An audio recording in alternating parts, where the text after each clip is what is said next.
Good evening to everyone, welcome to vision MPTT 2020। आज हम बात करने जा रहे हैं आपके पार्ट सेकेंड, जिसमें हम 30 क्वेश्चन डिस्कस करेंगे जो आपके सीटीईटी एंड हरियाणा टेट में पूछे गए हैं ईवीएस से रिलेटेड। ओके, तो let us start. First, Bharat में बिहार के सापेक्ष जम्मू कश्मीर और गोवा की स्थिति क्या है? ठीक है ना, आपको बताना है कि बिहार के सापेक्ष आपका जम्मू कश्मीर किधर है और आपका क्या है, गोवा किधर है। तो आप सभी को पता है जो हमारी ये दिशाएं होती हैं, ये हमारा क्या होता है, ईस्ट है, ये हमारा वेस्ट है, ये हमारा नॉर्थ और ये हमारा क्या है, साउथ है। ठीक है ना, पूरब, पश्चिम, उत्तर और दक्षिण। ओके, इस तरीके से। अब अगर हम बात करते हैं कि हमें किसके सापेक्ष बताना है, आपको बताना है बिहार के सापेक्ष।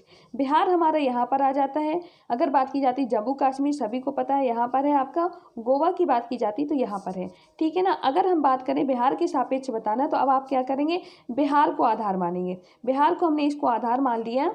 ठीक है ना, अब हम देखते हैं बिहार के आधार में कि हमारा जो जम्मू कश्मीर है ना तो नॉर्थ में आ रहा है ना ही वेस्ट में आ रहा है, तो किसके, दोनों के बीच में आ रहा है, इसलिए हम इसको क्या बोलेंगे, उत्तर पश्चिम बोलेंगे। ठीक है ना, इस तरीके से। ऐसे ही क्या करना है, हमें गोवा के बारे में देखना है। तो ना तो हमारा वेस्ट में आ रहा है ना ही हमारा साउथ में आ रहा है, ये बिहार के सापेक्ष में क्या, दोनों के बीच में आ रहा है। इस तरीके से क्या हो जाएगा आपका, ये आपका दक्षिण पश्चिम हो जाएगा। ठीक, आई होप आपको समझ में आ जाएगा यहाँ पर। तो आगे क्वेश्चन में बात करते हैं। नेक्स्ट क्वेश्चन, भारत के किस क्षेत्र में स्थानांतरित खेती का रिवाज होता है? किस क्षेत्र में स्थानांतरित खेती का रिवाज, आपको ये बताना है। आप सभी जानते हैं, जैसे किसके नाम से स्पष्ट है, स्थानांतरित खेती, स्थानांतरण कर लेना, यानी कि कुछ समय हम करेंगे, कुछ समय बाद हमारा क्या हो जाएगा, ट्रांसफर हो जाएगा, वहां से हम ट्रांसफर कर लेंगे, खेती को दूसरी जगह शिफ्ट कर लेंगे। ओके, ये होती है जनरली आपके उत्तर पूर्वी क्षेत्र। उत्तर पूर्वी क्षेत्र कहें तो आपके जो आपके असम है, मेघालय है, मणिपुर है, मिजोरम है, त्रिपुरा है। ठीक है ना, ये सारे आपके जो कौन से हैं, नॉर्थ ईस्टर्न रीजन है, इनमें होती है। ठीक है ना। क्वेश्चन नंबर नेक्स्ट है आपका, निम्नलिखित में से कौन सी ग्रीन हाउस गैस है? इनमें से कौन सी ग्रीन हाउस गैस है, ये बताना आपको। क्या आपका वो CO2 है, मीथेन है, जल वाष्प है, या सभी हैं? तो ये हमारी सारी क्या है आपकी, ये सभी हमारी क्या होती है, आपकी ग्रीन हाउस गैस के अंतर्गत आती है। CO2 है, मीथेन है जो आपका CH4 लिखते हैं जिसको, जल वाष्प है आपकी, नाइट्रस ऑक्साइड भी इसी में आती है। ओके, नेक्स्ट बात करेंगे हम, कच्चे तेल का उपयोग किया जाता है, किस में किया जाता है कच्चे तेल का उपयोग? डामर बनाने में, प्लास्टिक बनाने में, पेंट बनाने में, औषधियाँ बनाने में, ड्राई क्लीनिंग में। तो ये सभी में उपयोग किया जाता है। आपका जो क्रूड ऑयल है वो सभी में मतलब क्या होता है, उपयोग किया जाता है। तो आप देख सकते हैं कि इस तरीके से क्या है, आपके ये जो क्वेश्चंस आए हुए हैं, ये नहीं है कि मॉडल नहीं है, ये आपके हरियाणा टेट और CTET में आप देख सकते हैं हरियाणा टेट लिखा हुआ है। ठीक है ना, ये क्वेश्चंस आए हुए हैं, तो आपको थोड़ा सा मतलब यहाँ पे मेंशन करना है। नेक्स्ट हम बात करेंगे, निम्नलिखित में से कौन सा अलग समूह से संबंधित है, यानी कि इनमें से कौन सा अलग है। स्कर्वी आप सभी को पता है विटामिन C की कमी से होता है, रिकेट्स विटामिन D की कमी से होता है, रतौंधी विटामिन A की कमी से होता है, यानी कि विटामिन की कमी से होने वाले हैं। ये जो आपके तीनों हैं वो क्या है, आपके विटामिन A की कमी से होने वाले हैं। ठीक है ना, तीनों, सॉरी, ये रतौंधी विटामिन A की कमी से है, और रिकेट्स आपका D की कमी से, और स्कर्वी C की कमी से है। ठीक, ये आपके क्या है, ये तीनों आपके विटामिन की कमी से होने वाले। बात की जाती है अगर रेबीज की, तो रेबीज क्या है आपका, एक क्या है, वायरल डिसीज है। ठीक है ना, वायरल डिसीज कहें तो आप यहाँ पे देख सकते हैं, rabies is a viral disease है। ठीक है ना, विटामिन की कमी से होने वाली बीमारी नहीं है ये। नेक्स्ट हम बात करेंगे, विज्ञान के एक शिक्षक को मैंग्रोव पादपों की तलाश हेतु विद्यार्थियों को किस क्षेत्र में खोज के लिए प्रोत्साहित करना चाहिए? एक टीचर बच्चों को मैंग्रोव अगर वनस्पति की खोज करना है तो वो किस क्षेत्र में उनको भेजे, किस रीजन में भेजे, ये पूछा जा रहा है। तो आपको पता है कि हमारी जो मैंग्रोव वनस्पति है वो कैसे क्षेत्र में पाई जाती है, लवणोद्भिद क्षेत्र में पाई जाती है, नमकीनी एरियाज में पाई जाती है। यहाँ का जो पानी है वो कैसा होता है, खारा होता है। हमारा जो आंसर है वो हो जाएगा लवणोद्भिद दलदल। ओके, ये आपका सॉल्यूशन है, और इसके साथ ही हमने इन सारी वनस्पतियों के बारे में बात की हुई है। क्वेश्चन नंबर नेक्स्ट है, यदि एक अध्यापक आलू, चावल, ब्रेड व शक्कर के उदाहरणों का सहारा लेता है तो वह क्या पढ़ाना चाहता है? ठीक है ना, क्या बता रहा है, किसके बारे में बता रहा है? तो वह बता रहा है आपके कार्बोहाइड्रेट के बारे में। ठीक है ना, ये कार्बोहाइड्रेट के क्या है, एग्जाम्पल्स हैं। ओके, और आप इसमें ये भी देख सकते हैं कि हमने कार्बोहाइड्रेट, विटामिन, ठीक है ना, जो आपके वसा है, ये सारी चीज़ें ऑलरेडी डिस्कस की हुई हैं। कुनैन नामक दवा किससे प्राप्त होती है? तो सिंकोना के पौधे से, सभी को ये अच्छे से प्राप्त हो सॉरी पता है। ठीक, अब बात कर लेते हैं, इनमें से कुछ पेंटिंग्स दी हैं और आपके क्या है, राज्य के नाम दिए हैं। कौन सी पेंटिंग किस राज्य में फेमस है, आपको ये बताना है, किससे बिलोंग कर रही है। कमलकारी अगर बात की जाती तो आपके आंध्रा से संबंधित है। पिथौरा की बात की जाती है तो मध्य प्रदेश। जनरली आप क्या है, आपको इसको याद रखना है, जो आपकी क्या है मधुबनी, सॉरी ये है ना आपकी पिथौरा, ये आपको याद रखना है, ये आपकी क्या है मध्य प्रदेश से, ठीक है ना। और तो सब ठीक है। नेक्स्ट हम बात करेंगे वारली आपकी किससे है, वारली आपकी महाराष्ट्र से है, मधुबनी आपकी बिहार से है। ठीक, इस तरीके से पेंटिंग्स क्वेश्चंस आया हुआ है, ये आपका आंसर दिया हुआ है उसमें, ठीक है ना। नेक्स्ट हम बात कर लेते हैं, ये जो आपके आंसर दिए हुए, आंसर के साथ क्या इनके डिस्कशन भी दिए हुए कि ये है आपके कौन से क्षेत्र में कौन सी पेंटिंग्स पाई जाती है, ठीक है ना, कौन सी पेंटिंग्स होती है। ठीक, अब हम बात करेंगे नेक्स्ट, मानव हृदय में कितने कक्ष होते हैं, तो कितने होते हैं, 4 कक्ष होते हैं। मेढक के हृदय में भी कितने कक्ष होते हैं, 4 होते हैं, ठीक है ना। ये आपको याद रखना है, क्या क्या होते हैं आपको देख लेना है यहाँ पर नीचे, ठीक है ना। आर्टरी होती है, वेंट्रिकल्स होते हैं, इस तरीके से। ठीक, दूध का पाश्चराइजेशन कैसे किया जाता है, ये पूछा गया है, किस मतलब टेम्परेचर पर किया जाता है।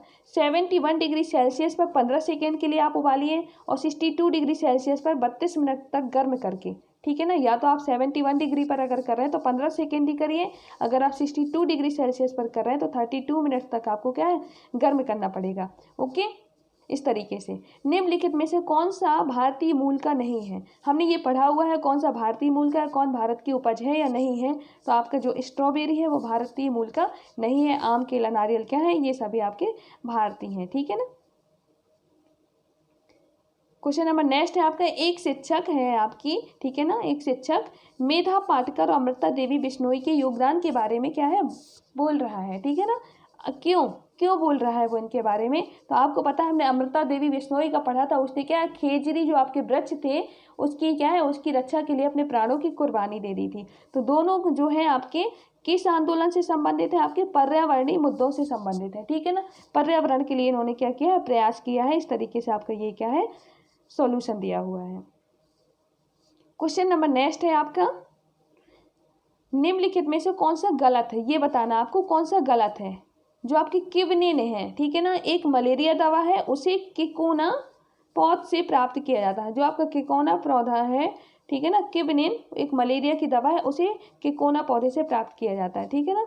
नेक्स्ट बात करें, चावल वनस्पति तेल का क्या सबसे अच्छा स्रोत है, ये आपका आंसर गलत है। ये चावल जो है आपका किसका स्रोत है, सबसे समृद्ध आपकी स्टार्च का सोर्स है, ठीक है ना, स्टार्च का क्या है स्रोत है। ठीक, थर्ड बात करें, दालें प्रोटीन से समृद्ध होती है, सभी जानते हैं। हरी सब्जियां विटामिन और मिनरल्स की अच्छी स्रोत है, ये भी सही बात है, ठीक है ना। लेकिन आपकी जो क्या है आपका जो चावल है वो आपका किसका है, स्टार्च का अच्छा स्रोत है, ना कि आपके वनस्पति तेल का, ठीक है ना। नेक्स्ट बात करते हैं, मिथिला लोककारी लोक चित्रकारी को किस लोकप्रिय रूप में जाना जाता है। तो मिथिला जो आपका है मधुबनी आप जानते हैं, उसी को हम क्या मिथिला लोक चित्रकारी कहते हैं, ठीक है ना। बिहार से रिलेटेड है ये आपकी, इसलिए हम इसको क्या मधुबनी बोलिए या आप क्या है मिथिला पेंटिंग बोलिए। ओके, नेक्स्ट बात करते हैं, वर्षा जल संचयन का सबसे उपयुक्त इस्तेमाल में होता है, किस में होता है वर्षा जल संचयन का सबसे उपयुक्त इस्तेमाल, सिंचाई में होता है, कृषि में होता है, पेयजल में होता है, भूजल स्तर का उदय, यानी कि क्या करना भूजल स्तर के क्या करना लेवल को बढ़ाना। अगर आप क्या कर रहे हैं सभी जगह जैसे अपन गड्ढे खोद देते हैं, ठीक है ना, तालाब वगैरह बना देते हैं, इससे क्या होगा बारिश का जल वहाँ जमा हो जाएगा, ठीक, और क्या होगा धीरे धीरे उसका जो भूजल स्तर है वो क्या है बढ़ना शुरू कर देता है, ठीक है ना। मतलब थोड़ी सा अच्छा रहता है ये वर्षा जल संचयन, उसके लिए भूमि के जल स्तर को बढ़ाने के लिए। नेक्स्ट बात की जा रही, जैविक वातावरण में क्या शामिल होता है, ठीक है ना। इसके दो होते हैं, जैविक घटक और अजैविक घटक, ठीक है ना। जो आपका प्राकृतिक पर्यावरण होता है उसमें 2 टाइप्स के घटक होते हैं, आपके जैविक होते हैं और अजैविक होते हैं। जैविक में आपके क्या है उत्पादक आ जाते हैं, उपभोक्ता आ जाते हैं और आपके डिकम्पोजर्स आ जाते हैं, ठीक है ना, यानी कि ये सभी हो जाएंगे। ओके,